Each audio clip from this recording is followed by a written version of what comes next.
Welcome back to Gero Dynamics. Okay, so I'm going to do a little bit different video. Like I do my movie reviews, I'm going to do a series review. And just for the first season, because that's all we got so far, Three Body Problem. So let's go ahead and go into just the typical details that I kind of cover on these things.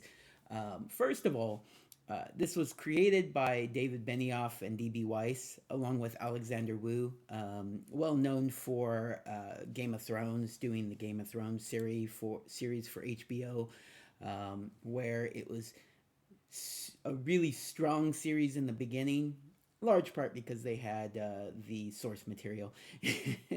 That's a whole different video altogether. And then kind of got weaker and weaker as the series went on. And so, what I was hoping for, and this is kind of my hope for series in general, especially on Netflix these days, is that it's more of a mini series. I'm hoping for get in, get out, give us some great episodes, give us a great story arc, and then we're done. And that's kind of what I was hoping for Three Body Problem. But at the end of the series, season one, you can see that they're definitely shooting for a season two and beyond. Um, I My understanding is the book is a three-part series. I'm not 100% sure about that, so if I'm wrong, do apologize. But I believe it's a three-part book series, so they're probably going for three seasons. I'm not 100% sure about that. But Netflix is notorious for canceling series before they finish. And I really kind of want to focus on only watching series that I know are, for sure going to be able to finish out the storyline, give us a solid finish, even if they're kind of hoping for another season, or series that are just one season, maybe two, maybe three. So maybe this one will qualify, but knowing that they're going to finish it, with the idea that they're already creating the next season, so that they can get them out back to back and get them out there for people. If they haven't even started the second season and they're hoping they get renewed, and I'm just not really into TV series like that anymore because I've just been burned too many times as far as getting canceled. So that's kind of my hope going into this. Unfortunately, that's not what this looks like it's going to be. It may be a three-season arc, which would be better than open-ended, but even that you can't guarantee with Netflix that we're going to get the finish. So it started out really strong. I'm not going to really do spoilers per se in this video, but definitely trying to cover the arc going through the series, through season one, with limited hints at basically what's happening. So so if you consider that spoilers, then just know that that's probably what I'm going to do in this video. Although hopefully pretty short video, not in depth on like each episode. Um, so basically, what we have at the beginning is this idea. Well, one huge call out to communism in this, and saying these are the evils of communism, that we saw in communist China when the revolution originally took over. Which is kind of interesting because you see how anti-science they were.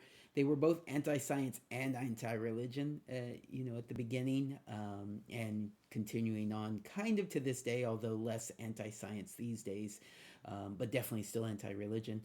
Um, it was more about the people, and anything that kind of took away from that is just not something that they really supported. And really, they only use that to take power and then attack the people from then on. And so you see that in this first episode. It's pretty brutal, but you get a glimpse into this world. You're not quite exactly sure why we're here, but we're definitely here. Um, then you get fast forward to the present, and you're experiencing what looks like you're going to get a series that's really kind of on this thriller, this mystery, maybe even a little bit of horror, in a scientist taking his own life. Then another scientist takes their life. You get multiple scientists there, and the police are investigating this series of scientists who are offing themselves sometimes in very brutal ways. And are they all going crazy? What's happening? Why is this happening at the same time? You're also getting hints into this idea that science is kind of going off the rails, that science is not giving the answers and solutions that it normally does. And so, it's because science is kind of like a predictive thing. You can kind of have a general idea. You may not get the exact result that your hypothesis is putting out there, but you're getting, at least a pattern is developing. You're seeing patterns, you're seeing, evidence. And so they're saying their experiments are kind of just all over the place, doing all over wacky results, stuff that they just shouldn't be doing. Um, and so they're starting to shut down these particle accelerators that are giving these solutions that just, or these, results that just don't make sense. So, science is being turned upside down, and they're shutting down these particle accelerators, and scientists are being, are taking themselves out.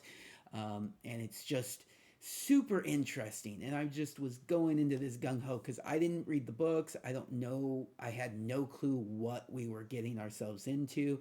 So it was all a mystery to me, and I was able to discover it as the series went on. Um, and so, come to find out, and I don't think this is a huge spoiler. I think this is kind of out there, or kind of in trailer form. But if you plan on watching the series and you don't want anything spoiled, you find out that there are aliens involved in this story. I won't go into strict spoilers and explaining exactly what they are or how they're involved. But you do have alien involvement now, and so you have all of these different elements being rolled into this series. It's very interesting. There's this game that scientists are invited to play. Well, not just scientists, but mostly scientists are invited to play, and they're invited to try to solve these riddles. And that's where the phrase "the three body problem" comes from. You have this. Well, I think if I kind of give too much on that, then maybe that's a little bit too spoilery. But basically, they're trying to solve these games that are being put in front of them. And it develops and it continues on, and you find out exactly why that's out there and what the goal of it was. You start seeing everything kind of unravel, and you're figuring things out. You're getting Keep in mind, if you if you haven't watched this series, it does have some gore in it. It has some really brutal scenes. As the I think the creators are known for from Game of Thrones, but even beyond that, I would say, um, people dying that you wouldn't expect to die. Um, Types of people dying that you wouldn't expect to die, if I'm not spoiling it too much by saying that. It's shocking in a lot of ways. And But you progress, the story progresses, and then it gets to a point in the series where, I mean, we've kind of had everything explained to us. You kind of discover exactly what's happening, and then it really like slows down. And then now that you figured that out, you're like, wait a minute. So this this conflict, the premise of the series is so far out that you just kind of like feel like it's not really an immediate problem. I'm trying not to spoil it, but it just doesn't feel like it has the stakes anymore that you kind of expect from a show like this. And the show really kind of just fizzles out during the last half of the season. Not last half, let's say the last couple episodes, which, to be fair, not to be fair, but to kind of point it out, the creators are kind of known for having a show fizzle out, like a very huge show, of back in the Game of Thrones, basically just kind of goes and just kind of fizzles out, and everybody's just kind of like, why'd you ruin it? So but for this series, it just kind of all happens in one season, and it was a very disappointing end to the season. I can definitely see them moving forward with the series in different ways, but I'm not excited about a season two. So if it doesn't get renewed, it's not the end of the world. I mean, we just kind of have an idea of what's going to happen in this universe. We don't really get a resolution to it, but you get an idea of what could happen moving forward. And if we don't actually get to see that play out, it won't be the end of the world to me. Usually, I'm a really positive movie reviewer, but for series, I'm a little bit more critical. I think apparently, and yeah, it just wasn't super satisfying. So maybe I'll be maybe the second season if it gets one, and the third season if it gets one will improve the story. We shall see. But let's go ahead and talk about some of the actors in the series because I kind of got away from that. Just jumped into that review without my normal because I started talking about the creators. Stars Jovan Adepo, Liam Cunningham, and Elza Gonzalez. I'm surprised those are the three that they list at the top of IMDb. Let's go into the cast of characters and I'll say who I think are the main characters because it's definitely. I mean, yeah, of course, Liam Cunningham is a huge main character. But let's see here. Okay, yeah, Jovan Adepo. Okay, I see why they would name him. He's definitely especially moving forward. So it's interesting because I don't want to spoil, who dies and who doesn't die. Um, but I'll definitely say this. If the series continues on, Jovan will probably be the main character. So he plays Saul Durand. And I can definitely see him being the main character moving into season two. So, okay, so I get that one. Same thing with Liam Cunningham, plays Thomas Wade in the series. Definitely see him being the main character moving forward. So one of those two could be the main characters, or they could be co-main, however you want to describe it. But in season one, um, neither one of them are the main character. It's more of an ensemble cast, anyways. But I wouldn't say either one of them are the main characters of the ensemble cast. They're definitely there, and especially towards the end of the season for Liam Cunningham, his character Thomas Wade. Um, if anything, I would say Jess Hong plays Jin Cheng during the season, is the main character, and she definitely moving forward will be one of the main characters. But I could see Sol Duran, um, Giovanna Depo's character, moving forward and taking the lead. Or they could leave it in Jess Hong's Jin Cheng character's hands. Um, Elza Gonzalez is a main character. She plays Augie Salazar.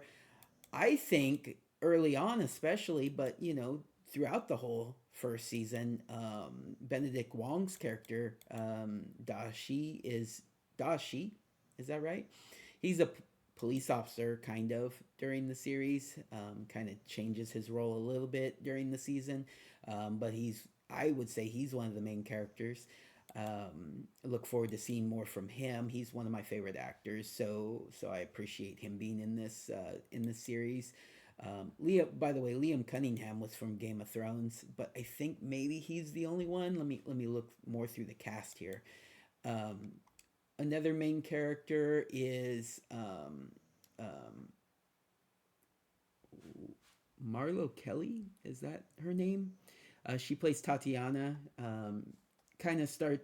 She's not in the earlier part of the season, but she starts playing a small role, and then it becomes a bigger and bigger role. I could see her moving forward as a bigger character.